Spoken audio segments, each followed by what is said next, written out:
Сәлеметсіздер, бүгін біз манты жасаймыз. Яғни манты наны еленіп тұр. Енді мына жерде асқа бақты турап жатырмыз. Және картошка мен етті турап дайындап қойдық. Содан кейін сарымсақ. Дәл қазір мантының фаршы дайын. Енді нан еленіп жатыр. Қазір түйіп жасаймыз. Дәмді тамақ шығатынына сеніп тұрмын. Мантыны түйіп жасап жатырмыз.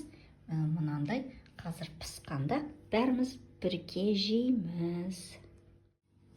Міне бір жайманы жасап қойдық. Енді қазір екіншісін жасаймыз.